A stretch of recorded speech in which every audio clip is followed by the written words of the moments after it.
신천 성결교회에 와서 이렇게 말씀을 전하게 된 것이 저에게는 참 큰 복입니다. 네. 우리 이성복 목사님 세우신 교회이기에 아마 천국 가서 만나 뵈면 신천 성결교회 갔었노라고 이렇게 말씀드릴 뭔가 이렇게 거리도 있게 된 것도 감사하고, 존경하는 우리 이정익 목사님 목회하셨던 교회이기도 하고, 너무나 제가 좋아하고 또 너무나 귀하고 훌륭한 우리 박노은 목사님 목회하시는 교회이기도 하고, 저는 또 저희 외가가 철저히 또 성결교 집안입니다.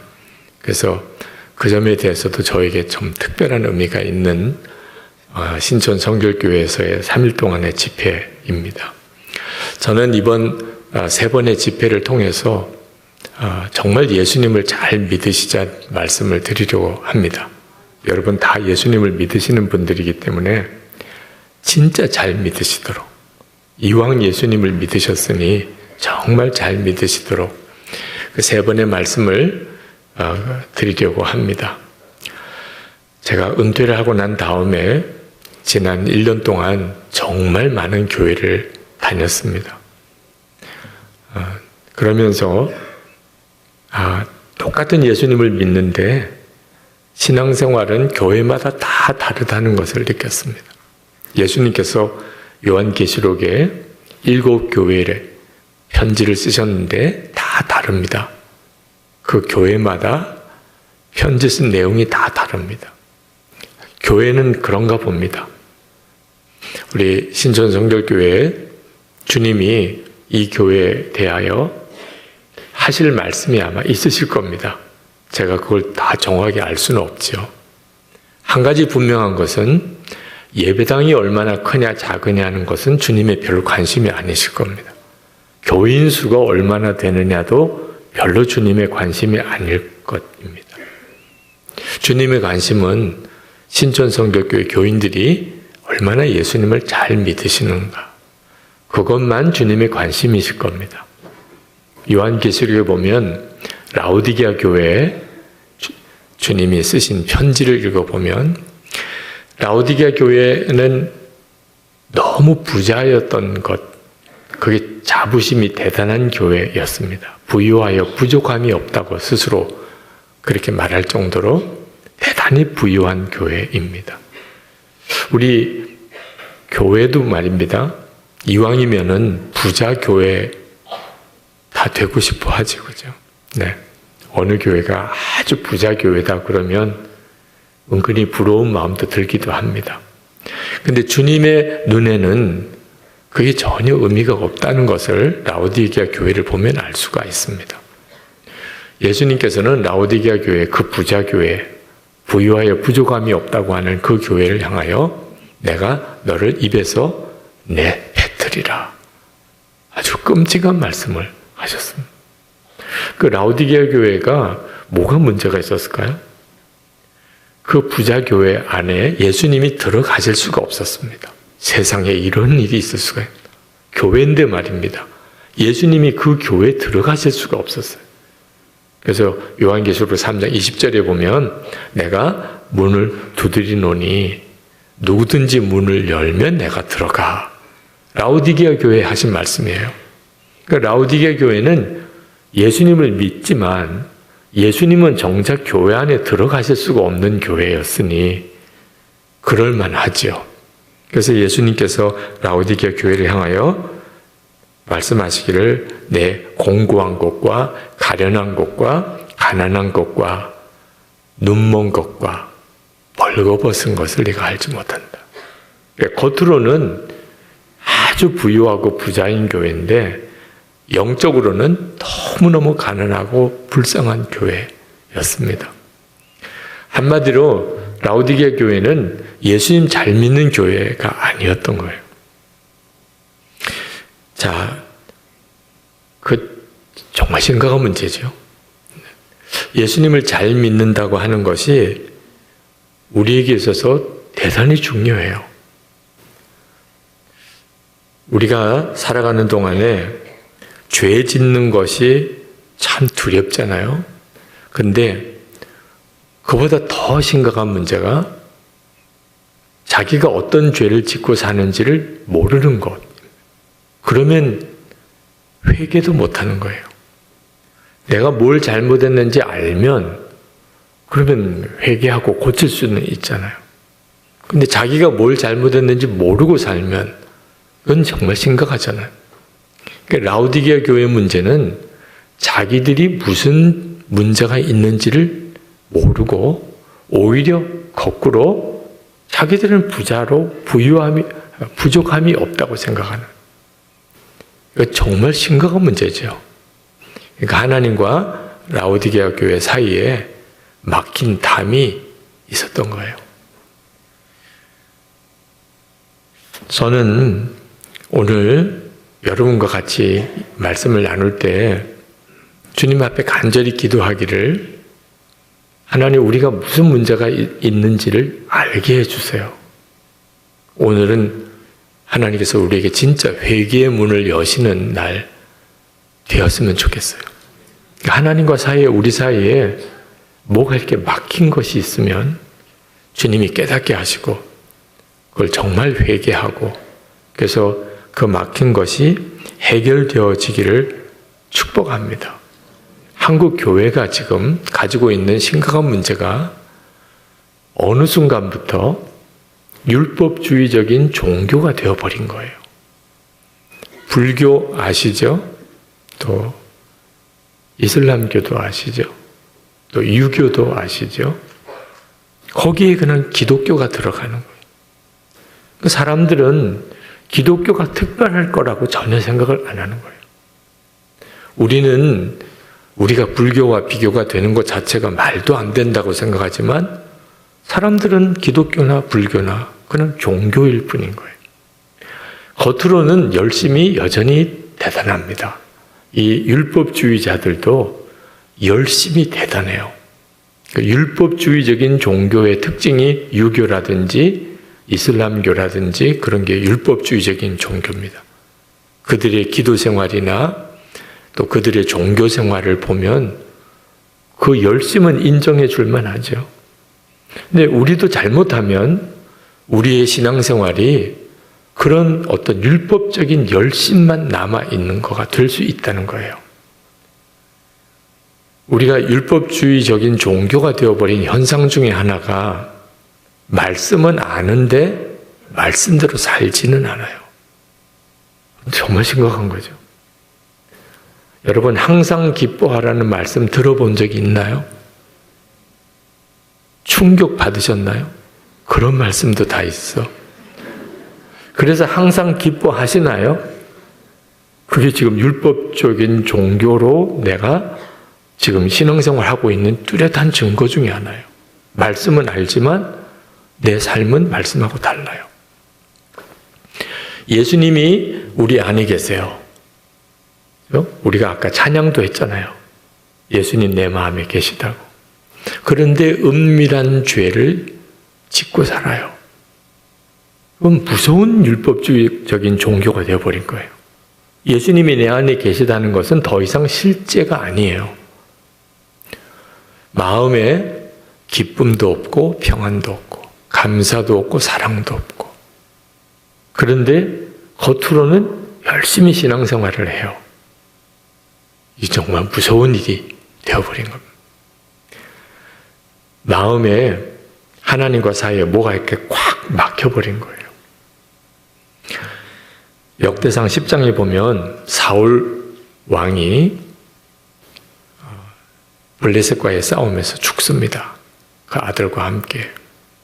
근데 그때 하나님이 사울 왕을 전쟁에서 죽게 하셨는데 이유를 말하기를 신접한 자에게는 묻고 하나님에게는 묻지 않았다는 거예요.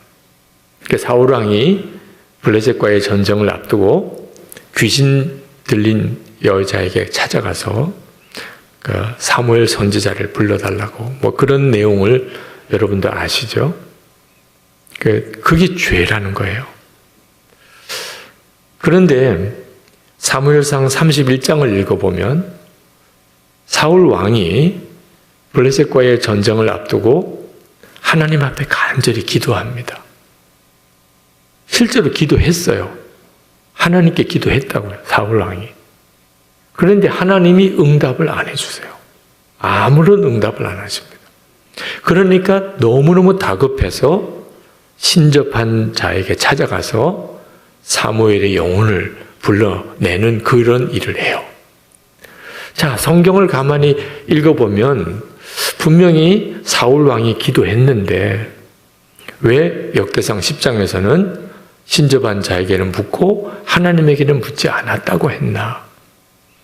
사울 왕과 하나님 사이에 아주 탁 닫힌 담이 있었던 거예요. 기도를 한다고 다 기도가 아닌 겁니다. 그러니까 사울 왕이 하나님께 기도했지만 이미 하나님과 사울 왕 사이에는 도무지 넘을 수 없는 담이 생겨져 있었어요. 그건 사울 왕이 평소에 하나님의 임재와 그리고 하나님께 향한 마음과 갈망이 전혀 없었던 사람이었습니다. 아주 예감이 안 좋은 그런 전쟁을 이제 눈앞에 두고 그때서야 마음이 급하니까 하나님께 구하기는 했는데 이미 하나님과 사이에는 아무런 교통함이 없는 사람이었던 거예요. 지금도 많은 그리스도인들이 기도를 안 하는 게 아닙니다. 정말 간절히 열심히 기도하는 분들도 있어요. 그런데 답답해해요. 내가 기도하는 것을 하나님은 들으셨을까? 기도하면 하나님이 나에게 뭐라고 응답하시나? 그 점에 대해서 전혀 확신이 없어요. 사울 왕이 남의 이야기가 아닙니다. 기도는 하고는 있는데 실제로는 전혀 하나님과 사이에 교통함이 없어요. 이건 정말 심각한 거예요. 자, 여러분 안에 하나님과 사이에 이 막힌 담이 있는지 아닌지 한번 간단하게라도 한번 점검을 한번 해보면 좋겠습니다. 제가 한 분 한 분 다 점검해 드릴 수는 없겠고 그냥 전체가 함께 점검을 한번 하시죠.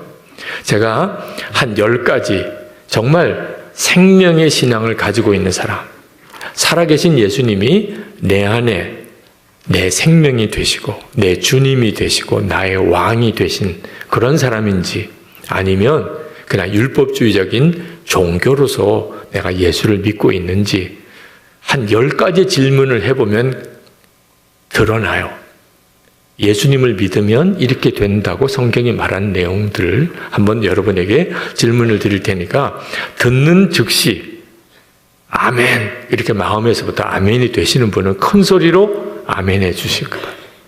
근데 들었는데 갑자기 마음에 좀 혼란스러워요.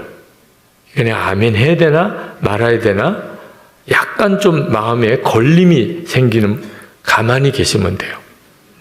이 시간에 아멘 안 한다고 야단 맞는 시간 아닙니다. 네, 헷갈리거나 또는 확신이 없거나 그러면 가만히 계시면 돼요. 그러면 점검이 됩니다. 자, 첫 번째로 아주 쉬운 문제예요. 십자가로 인하여 속죄함의 확신이 있습니까? 자, 둘째로 순교할지라도 예수님이 주님이라고 고백할 수 있습니까? 셋째, 오늘 죽어 천국에 간다고 해도 기쁘시겠습니까? 네 번째, 예수님께서 마음에 임하셨음을 아십니까? 다섯 번째, 내 양은 내 음성을 듣는다고 했는데 주님의 음성을 듣습니까? 여섯 번째, 예수님이 목자시니 이제 부족한 것이 없습니까?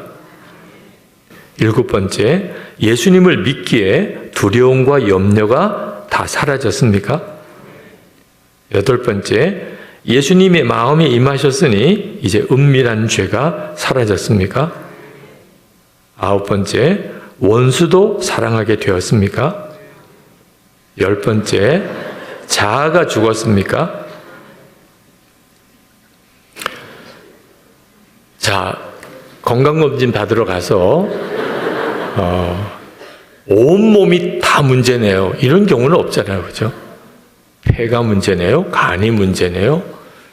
그래도 가슴이 철렁 내려앉죠. 그렇죠? 하나만 문제여도 이건 심각한 문제잖아요. 자, 여러분이 주님 앞에 섰을 때 이 10가지 질문에 대하여 여러분이 어느 하나라도 분명하게 아멘을 못한다면 지금 주님과 사이에 심각한 문제가 생겨 있는 거예요. 부흥회는 왜 하나요? 내 신앙 점검을 하려고 하는 거거든요. 주님 앞에 서기 전에 내 신앙생활에 문제가 없는지, 내가 영적 상태에 혹시 문제가 생긴 건 없는지, 특히 하나님과 나 사이에 막힌 담은 없는지 점검하려고 하는 거거든요. 근데 어느 항목에 내가 아멘이 안 된다면 그건 굉장히 심각한 문제예요. 이 3일 동안 5번의 집회를 하게 될 때 여러분들이 정말 진지하게 기도원에 와 있다고 생각하고 잠깐 집에 갔다가 오는 거예요. 내내 3일 동안 여기서 주무시고 사시라고까지는 안 하겠어요. 오늘 저녁 집회 끝나고 잠깐 집에 갔다가 오는 거예요. 내일 새벽에. 그렇죠? 정말 그렇게 3일 동안 하나님 앞에 여러분의 영적인 상태를 점검해야 합니다. 예수님께서 십자가에 달려 죽으신 것은 하나님과 우리 사이에 막힌 담을 무너뜨리시려고 그렇게 하신 거예요. 13절, 14절에 보면 전에 멀리 있던 너희가 그리스도 예수 안에서 그리스도의 피로 가까워졌느니라. 이 말씀은 이방인과 유대인들 사이가 그렇게 됐다는 뜻이에요. 이방인과 유대인 사이는 도무지 해결될 수 없는 담이 있었던 사이거든. 근데 예수님 안에서 이방인과 유대인이 완전히 담이 무너져 버렸어요. 그게 초대교회의 기적이에요. 근데 14절에 보면 그는 우리의 화평이신지라, 예수님을 말합니다. 둘로 하나를 만드사 원수된 것 곧 중간에 막힌 담을 자기 육체로 하시고, 예수님이 십자가에 죽으신 것은 이방인과 유대인 사이에 도무지 해결되지 못할 담을 완전히 무너뜨리셨다. 주님의 십자가가. 지금도 이스라엘과 아랍인들 사이에 정말 끔찍한 전쟁을 벌이고 있잖아요. 이 유대인, 이방인, 이건 도무지 넘을 수 없는 벽이 있었던. 그런데 유일하게 예수님의 십자가 안에서 그 벽이 무너진 거예요. 그런데 이렇게 사람 사이에 도무지 해결될 수 없는 사람 사이에 담이 무너지는 이 일은 하나님과 우리 사이에 담이 무너졌기 때문에 그 일이 가능해지게 된 겁니다. 16절, 18절 제가 읽겠습니다. 또 십자가로 이 둘을 한 몸으로 하나님과 화목하게 하심이라. 그러니까 이방인과 유대인이 마음의 벽이 무너지게 하신 것은 예수님께서 십자가로 그 둘을 하나가 되게 하심으로 하나님과 화목하게 만드셨다는. 원수된 것을 십자가로 소멸하시고, 그리고 18절 하반절에 그로 말미암아 우리 둘이 한 성령 안에서 아버지께 나아감을 얻게 하려 하심이라. 그러니까 하나님과 사이에 막힌 담이 해결되는 것과 사람들 사이에 막힌 담이 해결되는 것이 같이 간다는 겁니다. 우리는 예수님을 믿게 될 때 분명히 사실 상상이 안 되는 은혜를 받았는데 하나님과 막힌 담이 해결되고 사람들 사이에 막힌 담도 다 해결되는 역사를 십자가 복음으로 얻게 됐습니다. 이것이 우리가 받은 은혜예요. 근데 문제가 생겼어요. 분명히 그런 은혜를 받았는데 여전히 하나님이 현실이 아니에요. 하나님은 나에게 너무 멀리 계신 것 같아요. 지금도 나와 함께 살아계신 하나님, 그렇게 고백은 하지만 실제로 하나님이 내게 현실이 아닌 거예요. 뭔지 모르게 하나님과 사이에 뭐가 딱 막힌 게 있는 것 같아요. 제가 어느 교회 부흥회를 갔더니 그 부흥회 주제가 하나님이 현실이 되게 하자. 정말 기가 막힌 주제예요. 우리가 다 하나님을 믿지요. 근데 문제는 하나님이 내 삶의 현실이 아닌 거예요. 하나님과 뭔가 문제가 있는 것 같아요. 하나님과 사이에 막힌 담이 있으니 자동적으로 사람들 사이에도 다 막혀버린 것. 부부 사이에도 뭔가 담이 있는 것 같고, 부모 자녀 사이에도 담이 생긴 것 같고, 교인들 사이에도 다 담이 있고, 교회 사이에도 다 담이 생긴 거예요. 그러니까 하나님과 사이에 담이 있으니까 사람들 사이에도 다 담이 생긴 거예요. 예수님이 십자가 지시기 전 상태로 마치 돌아간 것처럼. 이게 얼마나 기가 막힌 일이에요. 여러분, 우리가 회개할 죄가 많습니다. 그렇죠? 정말 술 취하고 방탕하고 음란한 죄, 그런 죄가 있다면 정말 회개해야 하죠. 거짓말하고 욕심 부리고 가정에 충실하지 못하고 재정과 시간을 마음대로 허비하고, 하여튼 우리가 하나님 앞에 회개할 죄들이 너무너무 많아요. 그런데 알기는 좀 분명하게 알았으면 좋겠어요. 무슨 죄가 가장 심각한 죄지요? 우리가 짓는 죄 중에 무슨 죄가 가장 심각한 죄일까요? 많은 분들이 그 점을 잘 몰라요. 간음하고 음란한 짓을 한 사람은 진짜 상종하기도 싫은 죄를 지은 거죠. 그죠? 그런 죄가 드러나면 그 사람이 목회자든 또는 장로님이든 또는 교회 교인이든 그건 정말 교회 안에 너무너무 수치스러운 일이 되잖아요. 재정사고가 나는 일도 일어나고, 교인들이 재정적으로 사고를 치고 사기꾼 노릇하는 경우도 참 민망한 일이죠. 욕심을 부리는 것도 그렇고, 교인들 서로 사이에 시기 질투하는 것, 서로 높아지려고 하는 것, 그것도 참 우리가 부끄러운 죄 중에 하나죠. 그런데 그 모든 죄들 중에 가장 심각한 죄가 있어요. 그걸 정확히 아셔야 돼요. 우리가 짓는 죄 중에 사람에게 짓는 죄가 있습니다. 또 하나가 자기 자신에게 짓는 죄가 있어요. 다 심각한 죄예요. 그런데 하나님에게 짓는 죄가 있습니다. 당연히 가장 심각한 죄는 하나님께 짓는 죄지요. 불신자들이 짓는 죄, 그들이 짓는 죄 중에 제일 무서운 죄가 하나님을 믿지 않는 죄입니다. 그 사람들은 이해가 안 되죠. 하나님 믿지 않는 게 왜 그렇게 심각한 죄인지. 하나님이 정말 살아계시다면 가장 심각한 죄이죠. 모든 죄는 사실 거기서부터 나온 것들입니다. 그런데 하나님을 믿는 성도들도 하나님께 짓는 죄가 있어요. 우리는 다 하나님을 믿잖아요. 그런데 우리가 하나님께 짓는 죄가 있다고요. 그게 뭐죠?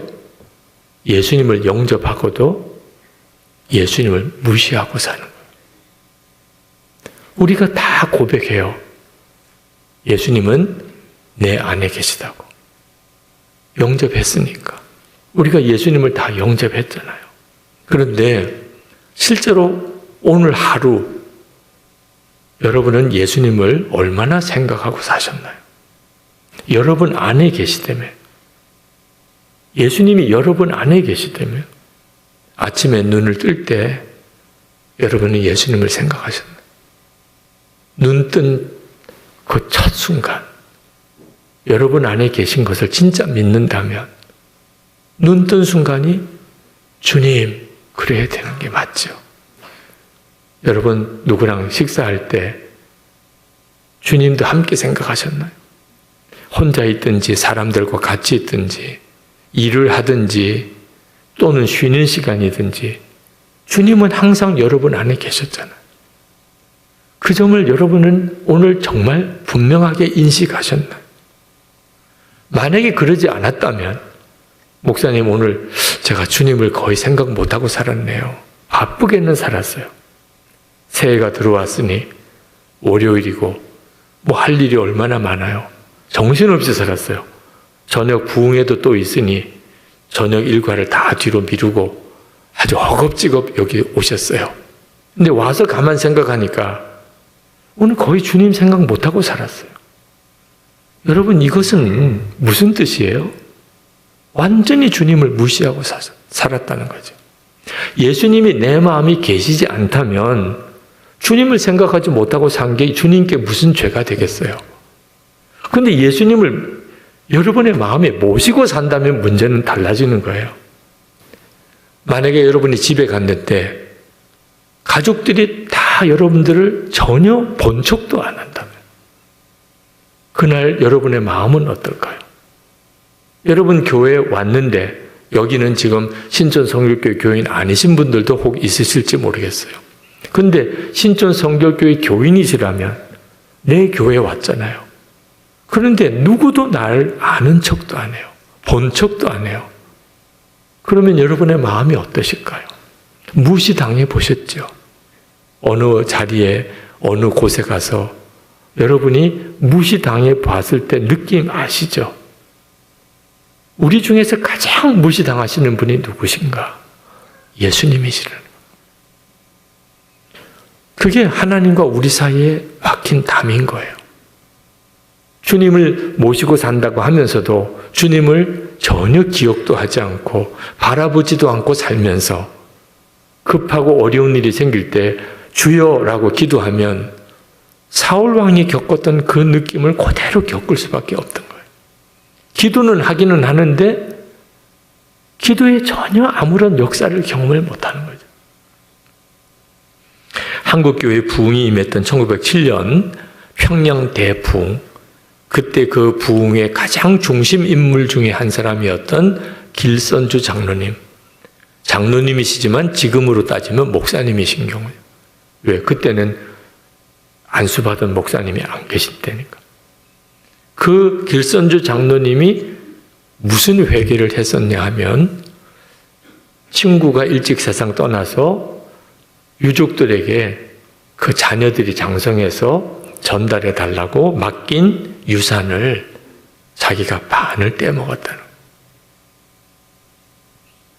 교인들이 경악할 만한 일이죠. 저렇게 존경받는 길선주 장로님이 친구 맡겨놓은 유산 반이나 떼먹었다니. 근데 한국교회 부흥의 시작은 1903년 하디 선교사님의 회개 부흥으로부터 시작이 됩니다. 그 회개 부흥이 전국으로 퍼져가면서 1907년 평양 대부흥으로 폭발하게 된 거예요. 자, 그렇다면 1903년 하디 선교사님은 무슨 죄를 회개했을까요? 길선주 장로님은 친구 돈 횡령한 죄를 고백했다면 하디 선교사님은 무슨 죄를 회개했을까요? 예수님을 자기가 실제로 믿지 않았다는 거예요. 이게 무슨 말이죠?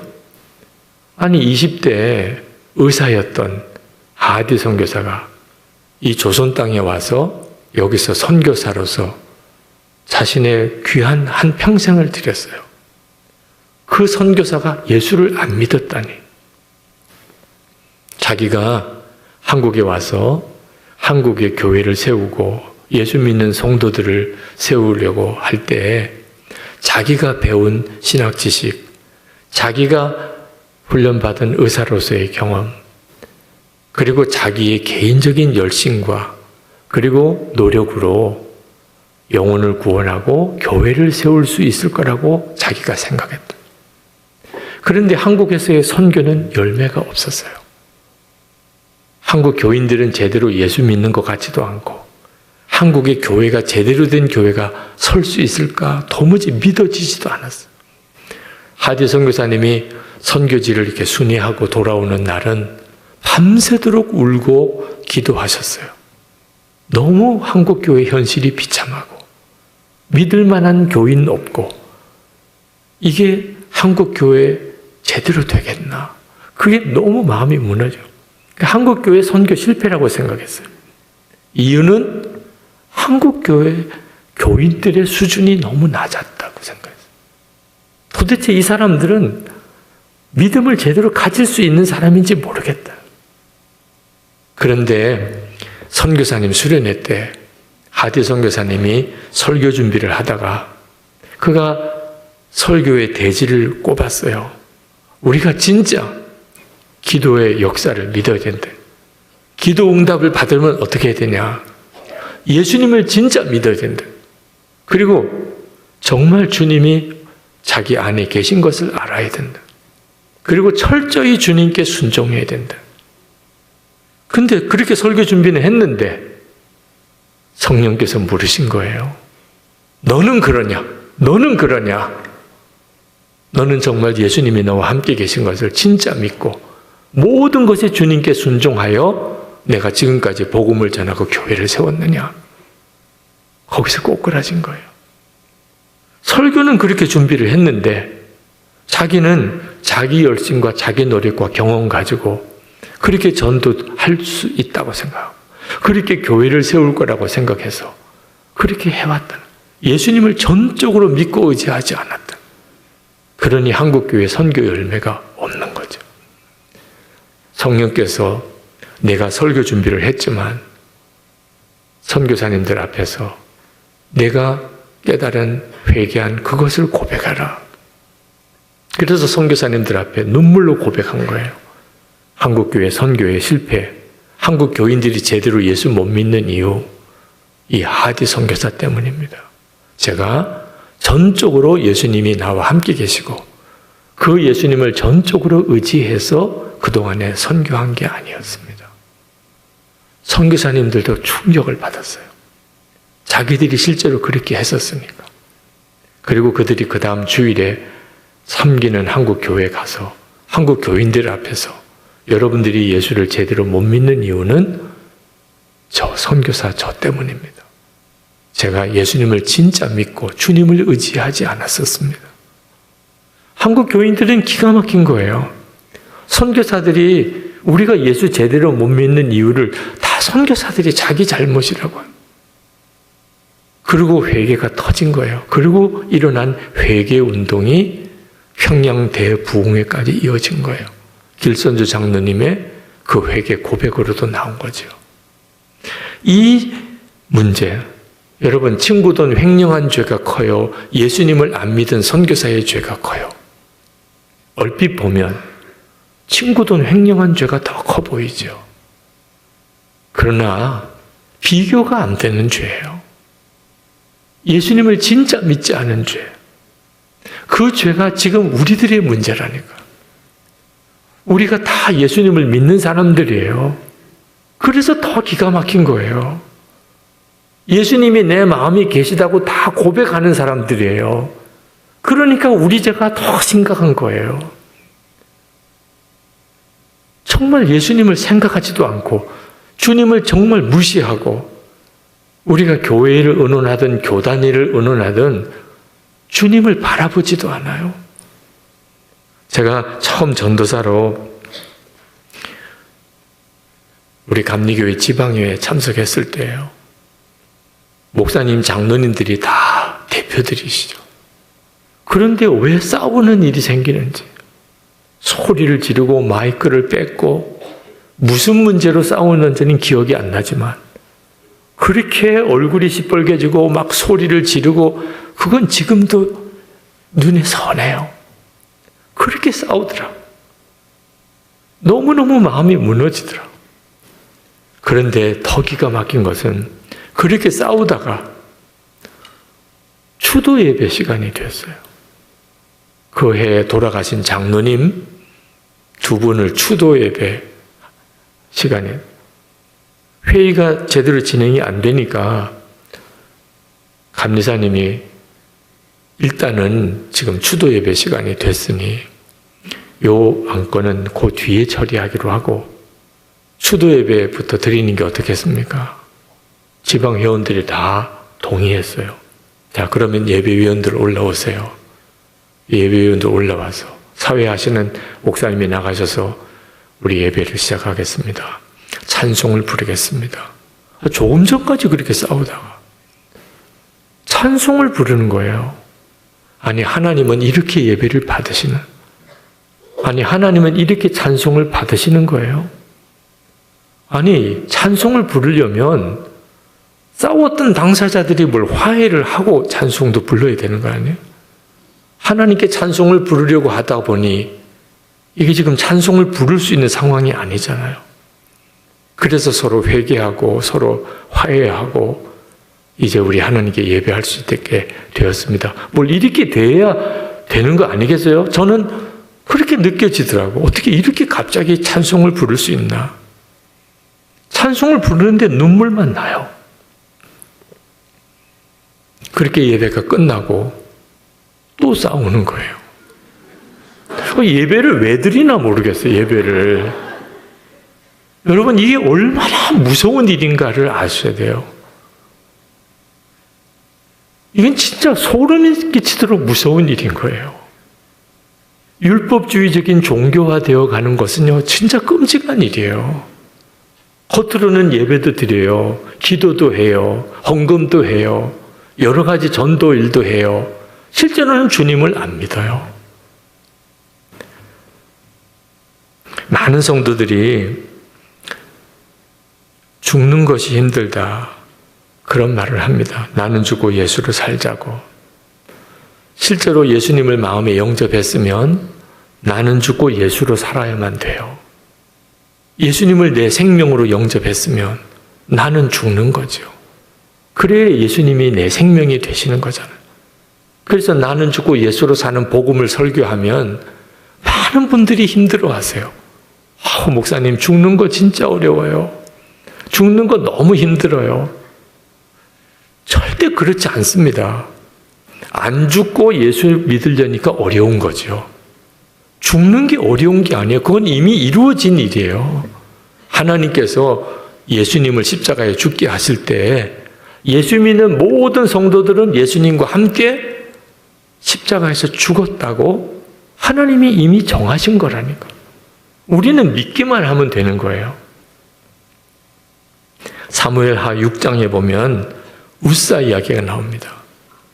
이 웃사가 법궤를 새 수레에다가 싣고, 그리고 소가 끄는 수레를 그 법궤를 싣고 예루살렘으로 이제 옮겨가는 일입니다. 그 자체가 하나님이 말씀하신 대로가 아니죠. 법궤는 수레에다가 싣고 가면 안 돼요. 법궤에 만든 고리에다가 거기에 막대기를 꽂고, 그리고 레위인들이 메고 옮겨야만 되는 거죠. 근데 그걸 전혀 누구도 몰랐어요. 그래서 나름대로 잘하느라고 새 수레를 만들고 거기다가 법궤를 싣고 그리고는 가는데 갑자기 소가 날뛰는 거예요. 법궤가 이제 떨어지게 생겼습니다. 요즘 우리 이 아스팔트 길, 그래도 겉으로는 깨끗한 길이죠. 우리도 뭐 얼마 전에는 다 흙길이었잖아요. 그 흙길 짐승들이 오고 가면서 온갖 배설물이 그냥 난무하는 진짜 말할 수 없이 더러운 길 아니에요. 그 길에 여호와의 법궤가 뒹구는 상황이 된 거예요. 이것만큼은 막아야 되잖아요. 법궤가 다른 데도 아니고 길바닥에 뒹굴게 할 수는 없잖아요. 그러니 웃사가 그 법궤가 그냥 떨어지려고 하니까 급하게 법궤를 붙잡았다니까요. 무슨 죄예요, 그게? 근데 법궤를 붙잡았다고 웃사가 그 자리에서 죽었습니다. 하나님이 죽이셨어요. 도대체 하나님은 왜 그렇게 하셨죠? 웃사가 무슨 큰 죄를 지은 거예요? 상을 주어도 상을 줄 일이잖아요. 근데 여러분 잘 아셔야 돼요. 우리가 생각하기에는 길바닥이 더럽죠. 거기에 법궤가 뒹구는 것만큼 어떻든지 막아야 된다. 하나님께서는 아니 길바닥에 뒹구는 게 낫지. 사람이 손을 대, 사람이? 아니 어떻게 사람이 손을 대 법궤에다가 길바닥에 뒹구는 게 낫지. 길바닥이 더러워? 우리가 보기에는 그렇죠.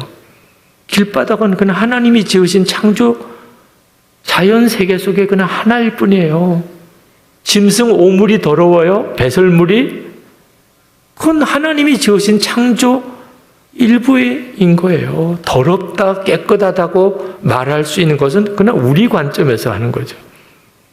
그런데 사람은 달라요. 만물보다 더럽고 부패한 것이 사람의 마음이라. 아니, 길바닥에 나 뒹구는 게 차라리 낫지. 어떻게 거기 사람이 손을 대냐, 사람이. 그래서 즉시 우사가 죽어갔어요.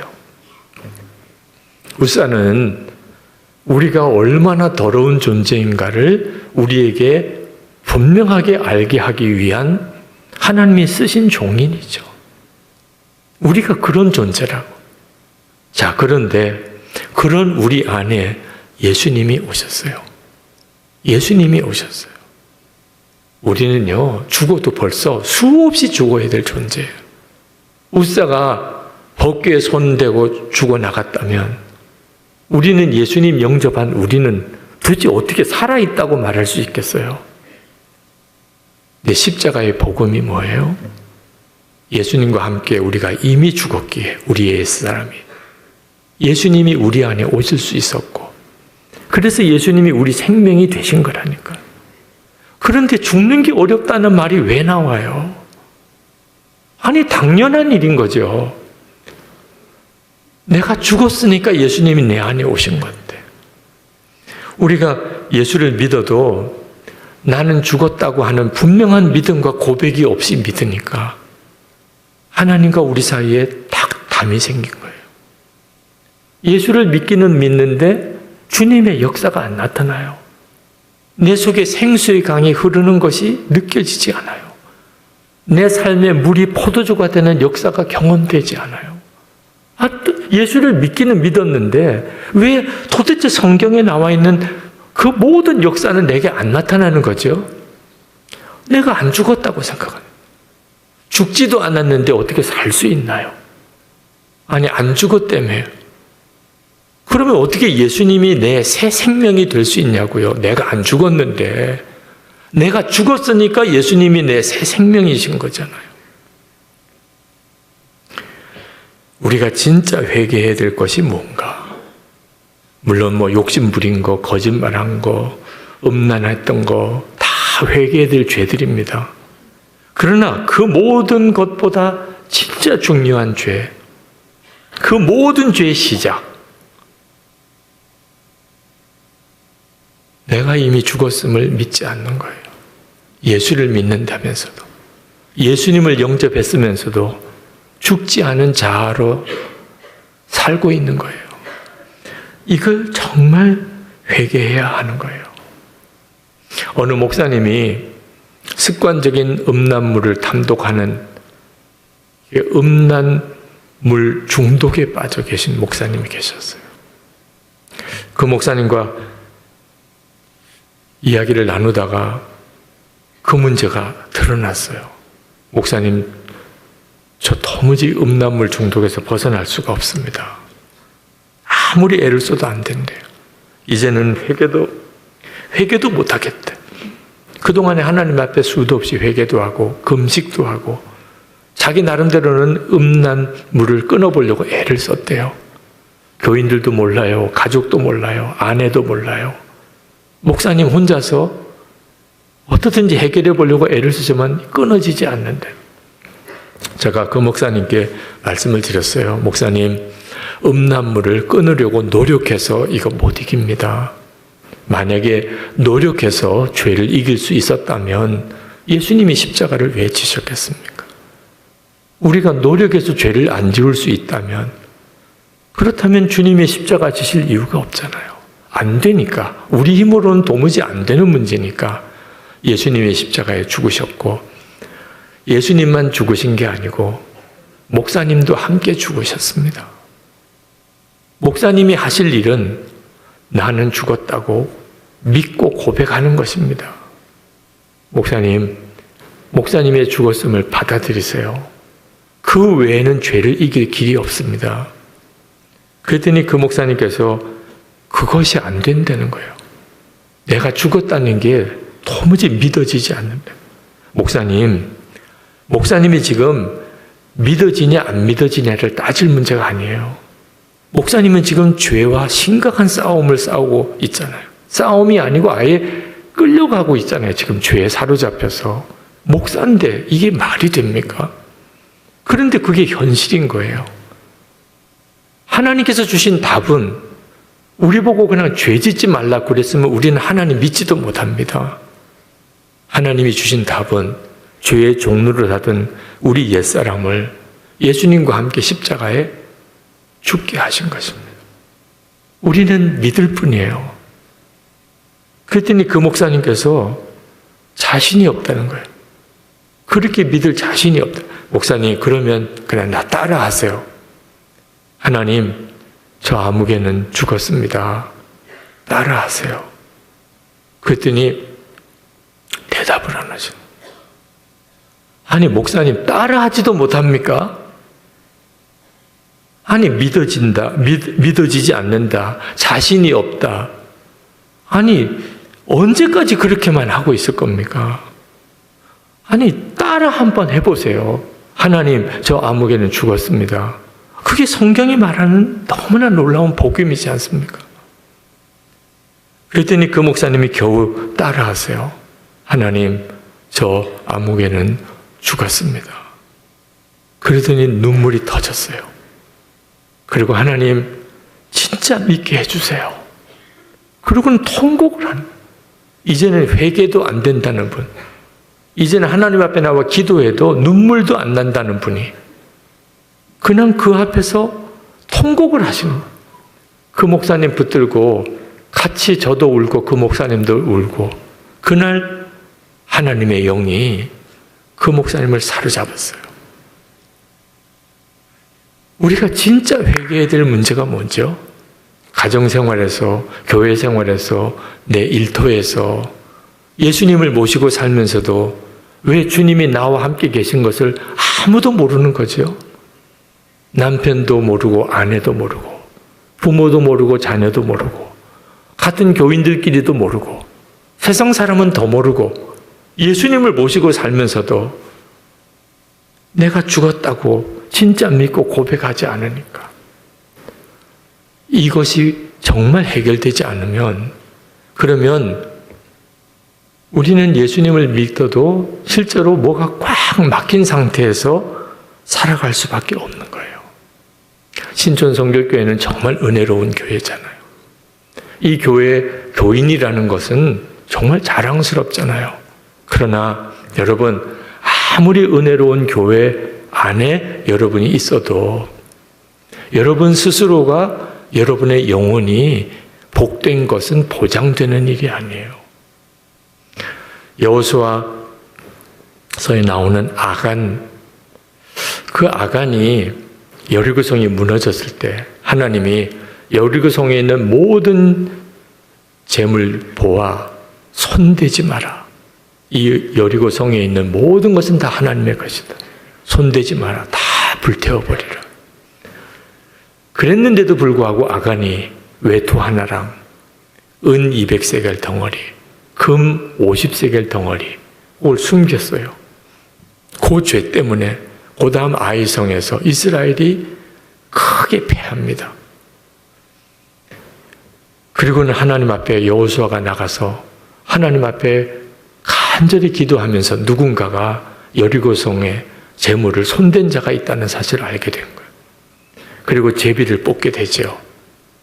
저는 그리고 나중에 아간이 그랬다고 하는 것이 이제 드러나서 그 아간을 온 가족들과 심지어 가축들까지 다 돌에 쳐서 죽입니다.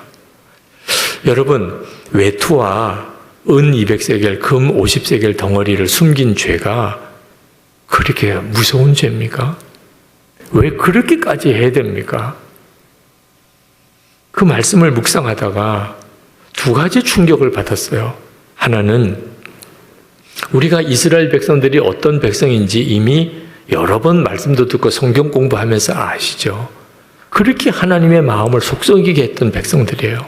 그런데 그 여리고성이 무너졌을 때 그 여리고성에 있는 사람들이 가지고 있던 그 수많은 보화들, 재물들, 손댄 사람이 아간 한 사람밖에 없었다.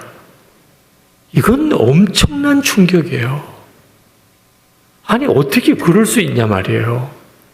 하나님이 손대지 말라 그런다고 이스라엘 백성들, 그 사람들 그렇게 참 신앙생활에 문제가 많고 하나님 말씀 안 듣고 속썩이고 그랬던 그 사람들이 하나님이 손대지 말라 그런다고 아간 외에는 한 사람도 손댄 사람이 없었다.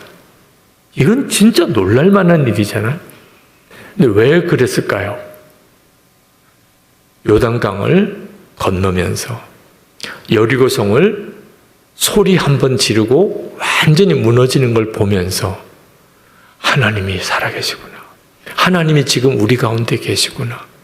부인할 수 없는 분명한 하나님의 임재를 그들은 경험했어요.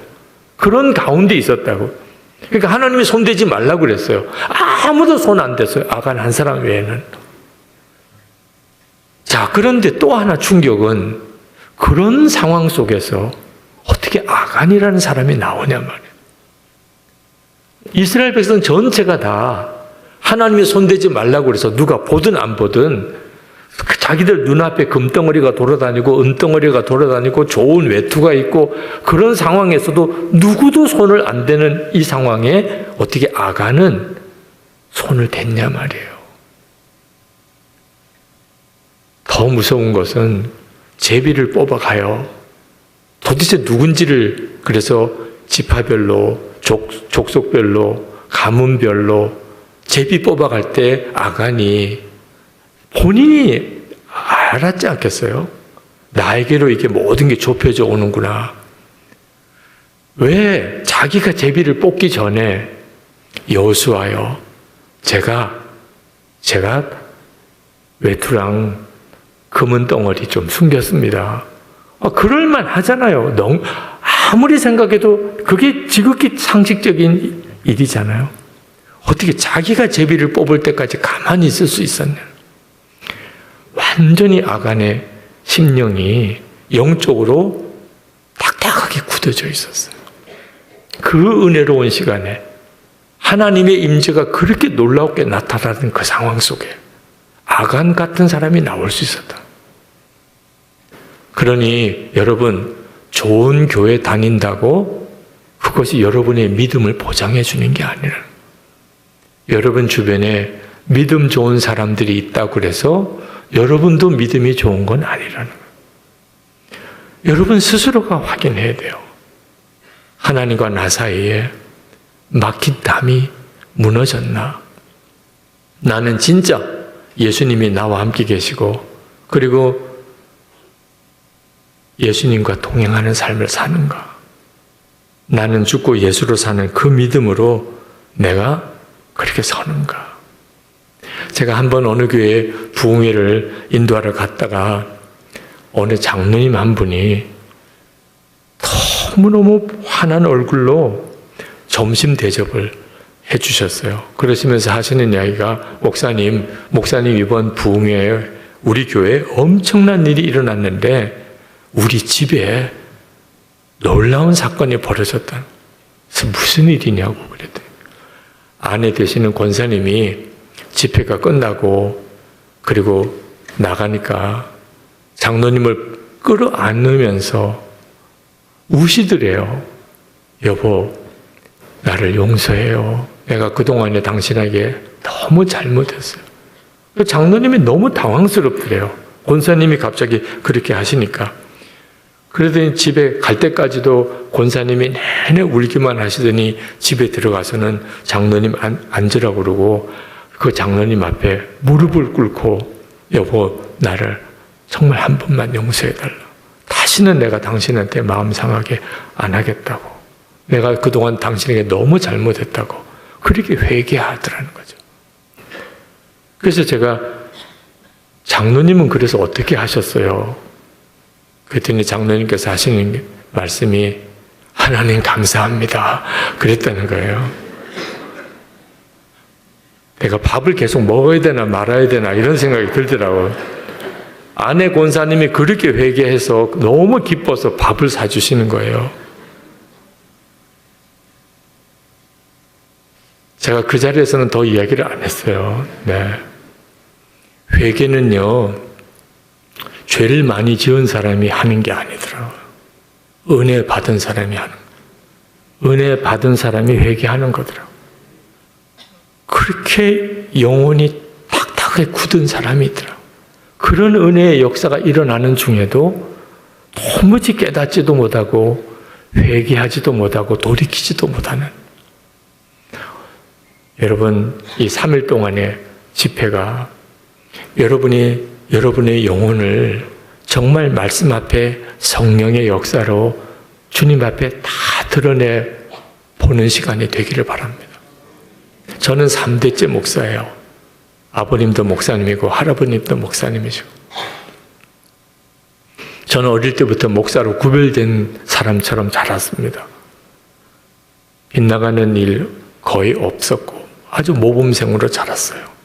어릴 때부터 영락없이 목사다, 그런 말을 듣고 자랐습니다. 그리고 제가 목사 안수를 받았어요. 저는 그래도 제가 꽤 괜찮은 목사인 줄 알았어요. 근데 제 실상이 드러나는 그런 날이 왔습니다. 제가 군목 이제 훈련을 받으러 저 광주에 있는 상무대 입대를 했을 때 훈련 받다가 고관절이 부러지는 중상을 입었어요. 그래서 급히 군인병원으로 후송을 갔습니다. 근데 군의관이 엑스레이를 찍어 보더니 장애인이 되겠다는 거예요. 수술은 하지만 완전히 고치기가 어렵다는 겁니다. 저는 이게 현실인가 꿈인가 싶었어요. 한 번도 그 생각을 해본 적도 없는 일을 만난 거예요. 그때 제 마음속에 아버지밖에 생각이 안 났어요. 수원에서 목회하시던 아버님. 어떻든지 아버님에게 연락을 해야 되겠다. 그래야 아버님이 바깥에서라도 손을 쓰셔서 제가 이런 야전병원이 아니고 서울에 있는 큰 병원에 좀 제대로 수술을 받으면 제가 장애인이 되진 않지 않겠냐, 뭐 그런 생각뿐이었어요. 근데 아버님에게 연락이 안 돼요. 수술 준비실에 이제 저 혼자 응급 수술로 내일 아침에 이제 수술을 들어가는데 혼자 이제 수술 대기실에 저 혼자 있게 됐습니다. 그때서야 하나님 생각이 나는 거예요. 하나님. 아, 그렇구나. 하나님이 계시구나. 그래서 거기서 크게 하나님을 불렀어요. 하나님! 아무 소리가 안 들려요. 어떻게 하나님을 만나는 건지, 하나님의 음성을 어떻게 듣는 건지 저는 알 수가 없었어요. 그렇게 하나님을 3번 크게 불렀어요. 하나님으로부터 아무런 응답이 없다는 것을 느끼고 그냥 누운 채로 통곡하기 시작했어요. 너무너무 비참했어요. 제가 장애인이 된다는 게 비참한 게 아니고 제가 목사인데 실제로는 하나님을 안 믿는 목사. 여러분 누구든지요, 진짜 어려운 일이 생기면 자기가 믿는 대상을 찾게 돼 있어요. 누구를 믿는지를 그때 알게 돼요. 근데 저는 아버지를 찾았어요. 하나님이 아니었어요. 저에게 있어서 하나님은 현실이 아니었어요. 그때부터 제 속에 그냥 걷잡을 수 없이 터져나오는 회개.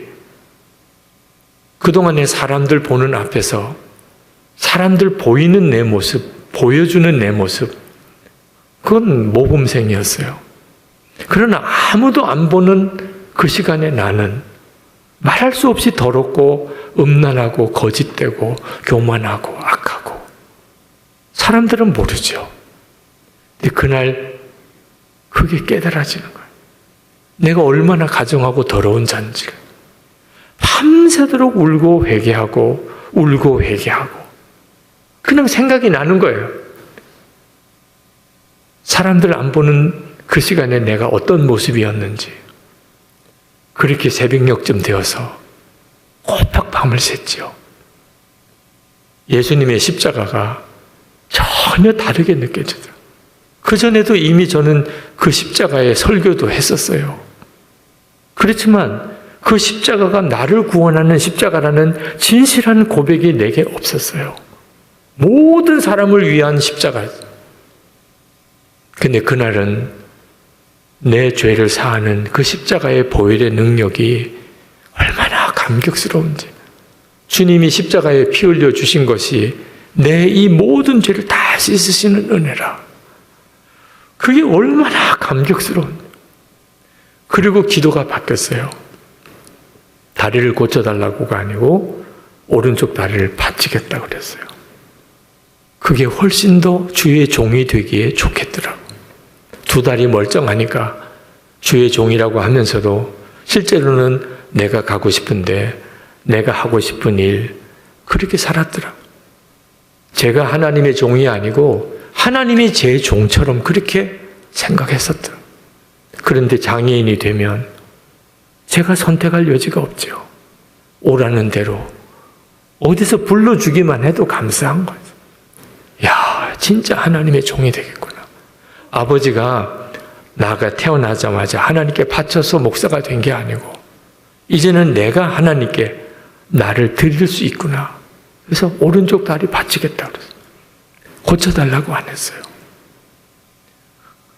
한 가지 소원밖에 없었어요. 결국은 주님 앞에 설 거 아닙니까? 제가 이 땅에서 어떻게 살든지 마지막은 주님 앞에 설 때죠. 그때 한마디만 들을 수 있으면 좋겠더라. 주님이 저에게 수고했다. 내 종아.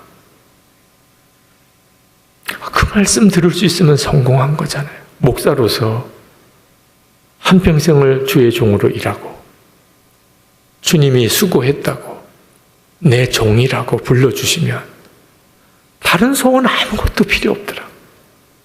그렇게 눈물은 쏟아지는데 그런데 마음은 너무 기뻤어요. 제가 이제 진짜 주의 종이 되는 것 같았어요.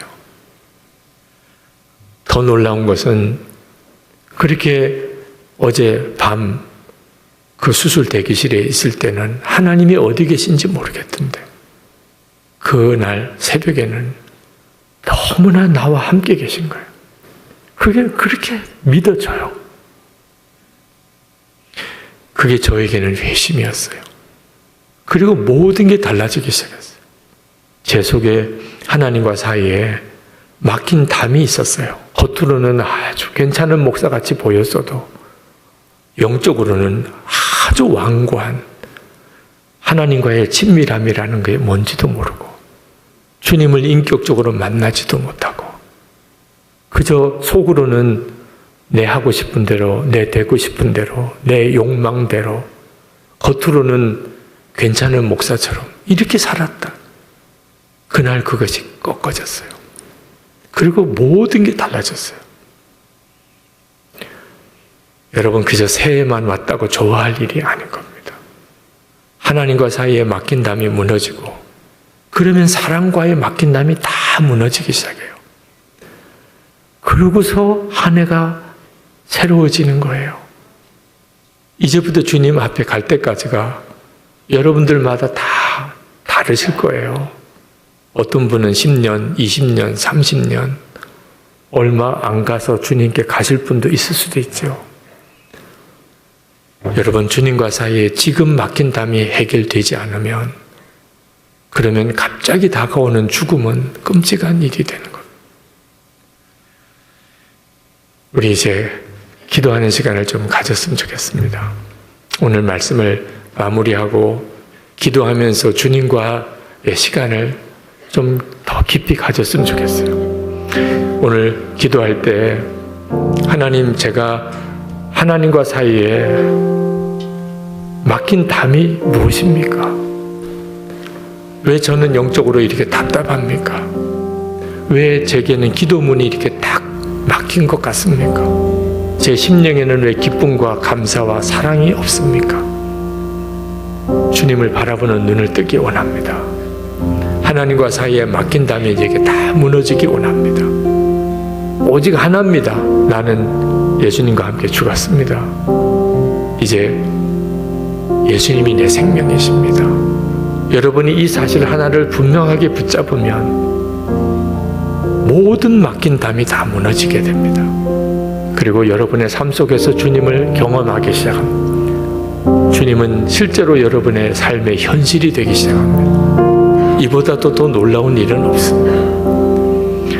우리 같이 통성으로 기도하기 전에 여러분 정말 주님과 사이에 맡긴다면 오늘 다 무너지기를 원합니다.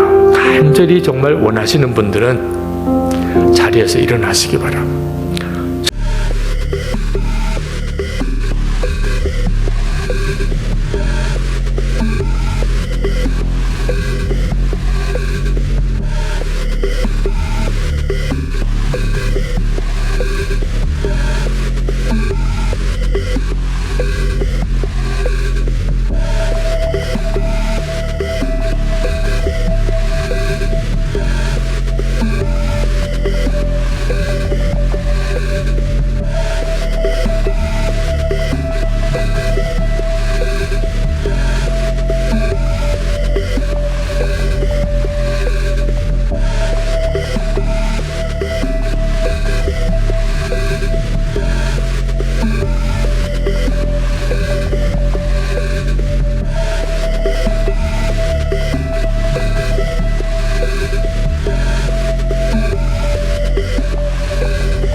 jetty. Sassy, standing to try to cast the nets. Her hand draws, spreading rumors, spreading panic. She's just my innocent little Tribeca. Brain corporate, dynamic percussion to drive the rhythm and add excitement to the performance. Focus on crafting a sound that invites listeners to dance and feel the passion of flamenco, highlighting the vocal prowess and playful spirit of the singer.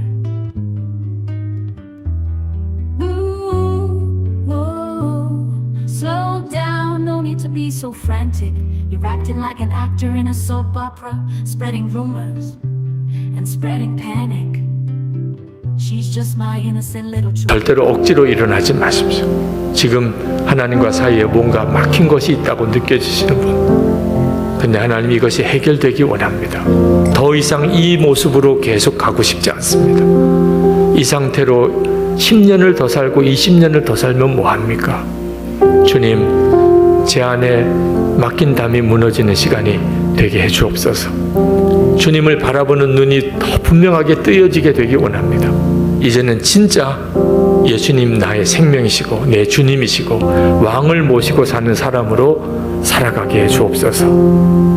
그래서 가족 사이에 막힌 간도 허물어지고 교인들 사이에 막힌 담도 허물어지고 내 주변 사람들 사이에 막힌 담이 다 무너지게 해주옵소서. 우리 주여 한번 부르짖고 기도하겠습니다.